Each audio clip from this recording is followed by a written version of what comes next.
Hello everyone, Assalamu alaikum. How are you? I hope you all are fine. It's a introductory video. The basic purpose of this video is to guide you that how you can solve your English worksheet without facing any problem. Okay, let's start. The very first page of English worksheet. First of all, we read the statement. Read all words aloud, circle the correct rhyming words and write two rhyming new words. Okay बेटे, इसका मतलब क्या है? इसका मतलब है कि आप लोगों ने ये जितने भी वर्ड्स हैं इनको पढ़ना है और इसका जो करेक्ट राइमिंग वर्ड है उसको आपने सर्कल करना है। जैसे बियर का राइमिंग वर्ड है डियर, उसको सर्कल किया गया है। और इससे जो इसकी आवाज़ें मिल रही थी जिन वर्ड्स के साथ, जैसे बियर के साथ बियर भी मिल रहा था, नियर भी मिल रहा था, फियर भी मिलता है, टीयर भी मिलता है। तो जो भी आपके माइंड में आए वो लिख सकते हैं, लेकिन इसके लिए हमने आपको दो एग्जांपल दे दी हैं। इस पेज को सारे को ऐसे ही सॉल्व करना है। जो राइमिंग वर्ड होगा उसको सर्कल कर देना है और जो राइमिंग वर्ड आपके माइंड में आएंगे वो बिल्कुल इसके नीचे वाली लाइन में आप लोगों ने लिख देने हैं। जो उसके आगे वाला पेज है वो भी आप लोगों ने सेम इसी तरह सॉल्व करना है।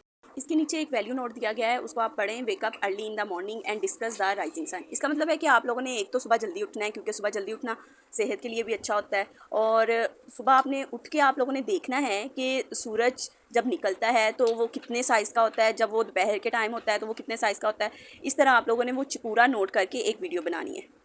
ओके, इसके जो आगे वाला पेज है वो आप लोगों को पढ़ने होंगे आप लोग के सिंगुलर और प्लूरल का है। आप लोगों ने सारे सिंगुलर जो हैं वो आप लोगों ने 2 टाइम पढ़ने हैं और इसके जो प्लूरल हैं उनको आपने 2 टाइम जो है वो आगे लिख देना है। इसके नीचे वाला क्वेश्चन पढ़ते हैं। Make words using given sounds. इसका मतलब है कि यहाँ पे कुछ वर्ड्स दिए गए हैं, 2 लेटर वर्ड्स हैं जिनको मिला के 1 साउंड बनती है। जैसे ई आर को मिला के अर बन गया, ए आई को बना के ए बन गया। तो आपने करना ऐसा है कि जिसमें अर आ रहा है, बेशक वो स्टार्ट में आ रहा है, मिड में आ रहा है या लास्ट में आ रहा है, तो आप लोगों ने उस 3 ऐसे वर्ड्स लिखने हैं जिसमें ये मौजूद हो। जैसे ए आई आ रहा है किसी में, जैसे रेन आ रहा है, रेन में आ रहा है, ट्रेन में आ रहा है, तो मेन में आ रहा है। तो बेशक स्टार्ट पे आए, सेंटर में आए या लास्ट पे आए, तो आप लोगों ने 3 ऐसे वर्ड्स जो हैं वो लिख देने हैं। इसी तरह अगर हम इसके नेक्स्ट वाला पेज देखेंगे तो वो तो कोई और है, लेकिन इसके जैसा आपको 2-3 पेज छोड़ के आपको देखोगे कि ये सेम साउंड्स का आपको साउंड्स वाला एक और पेज मिलेगा। उस पर भी आपने बेटे ऐसे ही करना है कि जैसे सी के का साउंड होता है क, सी एच का होता है च, तो आप लोगों ने इसके साथ वर्ड मेकिंग तो करनी है, लेकिन ज़रूरी नहीं है कि ये स्टार्ट में आए। तो ये भी आप लोगों ने सेम वैसे ही करना है। अगर तो सी एच स्टार्ट पे आ रहा है तो भी आप वो वर्ड लिख सकते हो, अगर सी एच सेंटर में आ रहा है तो भी लिख सकते हो, और अगर सी एच एंड पे आ रहा है तो भी आप लोग लिख सकते हो। इसके नीचे वाला क्वेश्चन है यूज़ ऑफ प्रोनाउन। प्रोनाउन क्या होते हैं? जो हम नेम की जगह जिनको लिखते हैं वो प्रोनाउन होते हैं। तो इसमें आप लोगों ने इसको पढ़ना है और इसको सॉल्व करना है, और उसके साथ साथ इसके ये साइड पे जो आप लोगों को फुट नोट दिया गया है उसमें है make 10 sentences using he she it. जैसे आप लोग रजिस्टर पे आप लोग यहाँ नोटबुक पे आप लोग बना सकते हो, जैसे ही is a boy, she is a cute girl, she is playing, it is a cat. इस तरह से आप लोगों ने 10 जो हैं सेंटेंस वो अपनी रफ रजिस्टर पे या फिर नोटबुक पे आप लोगों ने राइट डाउन करने हैं। ओके, नेक्स्ट आ जाते हैं जी आपके पास answer the question. Yes it is, no it isn't. तो आप लोगों ने उसके क्वेश्चन के अकॉर्डिंग अगर तो वो है तो वो आप लोगों ने येस इट इज़ कर देना है, अगर नहीं है तो आप लोगों ने नो इट इज़ेंट लिखना है। इसी तरह सेकंड वाला क्वेश्चन देखें तो वहाँ पे है use of is are am. Use of is are am जैसे कि आप लोगों को क्लास में भी करवाया हुआ है, बस आप लोगों ने स्टेटमेंट पढ़नी है और आप लोगों ने वो पुट कर देना है। उसके नीचे जो है वो है यूज़ ऑफ हैज़ हैव, वो भी आप लोगों ने पढ़नी है स्टेटमेंट। और हैज़, जहाँ पे हैज़ आना है वहाँ पे हैज़ लगा देना है, और जहाँ पे हैव आना है वहाँ पे हैव लगा देना है। बेटे जब हम लोग नेक्स्ट पेज पे शिफ्ट होते हैं वहाँ पे हम देखते हैं कि वहाँ पे क्या है। वहाँ पे हमारे पास आ रहा है use of a an. Use of a an आप लोगों को बताया हुआ है कि जो वाउल्स होते हैं, वाउल्स कितने हैं? 5 वाउल्स होते हैं, उनके साथ एन लगता है किसी एक सिंगल चीज़ के लिए, और जो वो होते हैं कॉन्सोनेंट, कॉन्सोनेंट के साथ ए लगता है। पिक्चर्स बनी हुई हैं, उनके नेम आप लोगों ने पढ़ने हैं, 3 टाइम पढ़ें उसको और देखें कि कौन सा वर्ड किससे स्टार्ट हो रहा है, तो वो ए या एन उसमें पुट कर दें। इसका जो फुट नोट है वहाँ पे लिखा हुआ है हमारे पास, discuss with your parents about too much screen time. अच्छा, स्क्रीन टाइम का मतलब होता है कि जब हम बहुत ज़्यादा टीवी देख रहे होते हैं या बहुत ज़्यादा मोबाइल देख रहे होते हैं तो उसके क्या साइड इफ़ेक्ट होते हैं हमारी सेहत पे और या फिर हमारी आंखों पे। तो वो आपने क्या करना है, अपने मम्मा पापा के साथ आप लोगों ने एक डिस्कशन करनी है, उसकी वीडियो आपने बनानी है और वो आपने अपनी टीचर को सेंड करनी है। ओके, जो नेक्स्ट है वो है एक्शन वर्ड्स। एक्शन वर्ड्स आपको पता है किसको कहते हैं? उठना, बैठना, खाना पीना, ये सारे एक्शन वर्ड्स होते हैं।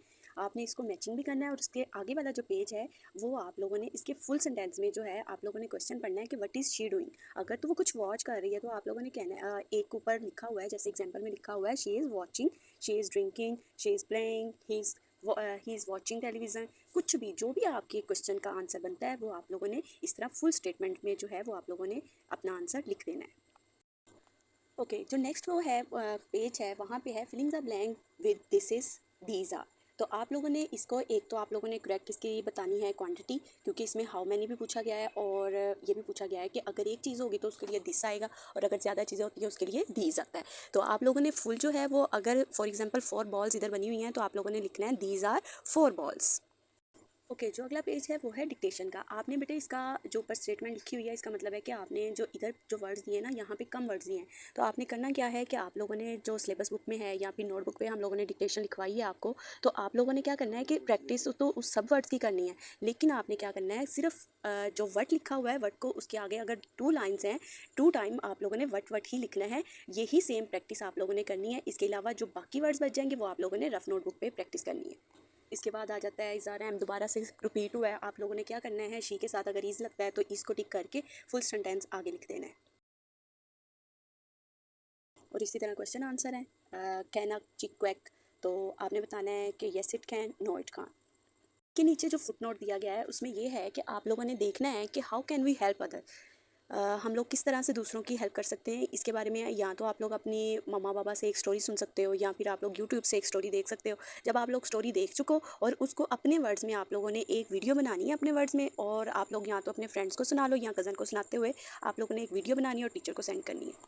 नेक्स्ट पेज पे शिफ्ट होने से पहले मैं आपको बता दूं कि आप लोगों ने जो स्टेटमेंट है वो आप लोगों ने खुद से रीड करनी है। अपने जो भी आपको काम करवा रहा है उसको आप लोगों ने जो अपनी स्टेटमेंट है वो पढ़ के खुद सुनानी है। ओके, उसके बाद आ जाते हैं हमारे पास fillings a blank. Fillings a blank में जैसे बुक में आप लोग देखोगे कि डबल ओ का साउंड आ रहा है, तो आप लोगों ने डबल ओ पिक करना है और डबल ओ वहाँ पे आप लोगों ने लिख देना है। जैसे प्ले में ए वाई का साउंड आता है, पल पल तो लिखा हुआ है, ए वाई नहीं लिखा हुआ, तो आप लोगों ने ए वाई उठाना है और उसको वहाँ पे लिख देना है। इसी तरह नीचे आ जाते हैं, नीचे वो क्या कह रहे हैं, choose the word in the word box, कि जहाँ पे ऊपर बॉक्स बना हुआ है वहाँ उसके अंदर कुछ वर्ड्स लिखे हुए हैं। जैसे शॉक, शॉक जो है वो क्योंकि एस एच से बिलोंग कर रहा है उसमें एस एच की स्टार्ट भी साउंड आ रही है, तो आप लोगों ने उसको एस एच में लिख देना है। इसी तरह जो भी साउंड जिस वर्ड के साथ बिलोंग कर रही होगी वो आप लोगों ने उसको ऊपर से वर्ड को उठाना है और उसको आप लोगों ने करेक्ट बॉक्स में लिख देना है। नेक्स्ट पेज है जी मेक वर्ड्स विद श। इस यहाँ पे भी वही वो बात है कि अगर तो श स्टार्ट पे आ रहा है तो 3 वर्ड्स आप लोगों ने पहले वाली जो 3 लाइंस लगी हुई हैं इसमें लिख देने हैं, और अगर श लास्ट पे आ रहा है तो आप लोगों ने वो 3 वर्ड जो है वो